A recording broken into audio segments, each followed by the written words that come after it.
జై శ్రీమన్నారాయణ. ఈ రోజు మేము అన్నవరంలోని శ్రీ వీర వెంకట సత్యనారాయణుని దర్శనానికి వచ్చాం. సత్యనారాయణ స్వామిని త్రిమూర్తుల ఏకరూపంగా పరిగణిస్తారు. స్వామివారి విగ్రహం సుమారు 13 అడుగుల ఎత్తులో స్తూపాకారంలో ఉంటుంది. ప్రధాన ఆలయమైన పై అంతస్తులో శ్రీ సత్యనారాయణ స్వామి యొక్క మూల విరాటం మధ్యలో ఉండగా ఒకవైపు శ్రీ అనంతలక్ష్మి, మరోవైపు శివుడు దర్శనమిస్తే యంత్ర రూపంలో బ్రహ్మదేవుడు క్రింది అంతస్తులో దర్శనమిస్తారు. సత్యదేవుడు స్వయంభూగా వెలిసిన ఈ దివ్యక్షేత్రంలో పెళ్లి చేసుకుంటే ఆ స్వామి ఆశీస్సులుంటాయని ఎందరో జంటలు ఇక్కడికి వస్తూ ఉంటారు. అయితే మొన్నటి వరకు ఆరుబయటని పందిరి వేసుకుని ఆ ఎండావానల్లోనే పెళ్లిళ్లు చేసుకోవాల్సి వచ్చేది. అలా వర్షాకాలంలో ఇబ్బందులు పడిన సందర్భాలు లేకపోలేవు. మా తల్లిదండ్రుల వివాహం కూడా అలాగే జరిగిందట. కానీ ఇప్పుడు ఇక ఆ సమస్య లేదు. ఎందుకంటే నలుగురికి సహాయం చేస్తూ స్వామి సేవలో తరించాలనే ఆలోచనతో శ్రీ లలితా రైస్ యజమానులలో ఒకరైన శ్రీ మట్టే శ్రీనివాస్ గారు, శ్రీమతి విద్యుల్లత గారు ఈ విశాలమైన కళ్యాణ మండప భవనాన్ని నిర్మింపజేశారు. ఈ సువిశాల ఏసీ భవనంలో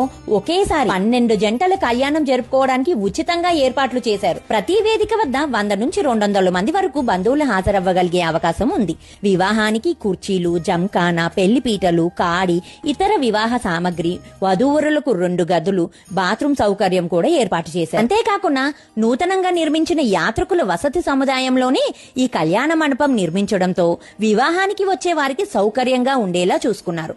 ఈ ఏర్పాట్లన్నీ పూర్తి ఉచితంగా కేవలం సేవాభావంతో శ్రీ లలితా రైస్ వారు దేవస్థానం వారి సహకారంతో భక్తులకు అందిస్తున్నారు. అందుకు వారు ధన్యులు. చూసారా అండి, ఈ ఏసీ కళ్యాణ మండపంలో మండు టెండల్లో కూడా ఎంత హాయిగా ఆనందంగా పెళ్లిళ్లు జరుపుకోగలుగుతున్నారో. దయచేసి ఈ వీడియోని నలుగురికి షేర్ చేయండి. తద్వారా ఆ స్వామి సమక్షంలో ఉచితంగా లభించే ఈ సదవకాశాన్ని ఎందరో ఉపయోగించుకోగలుగుతారు.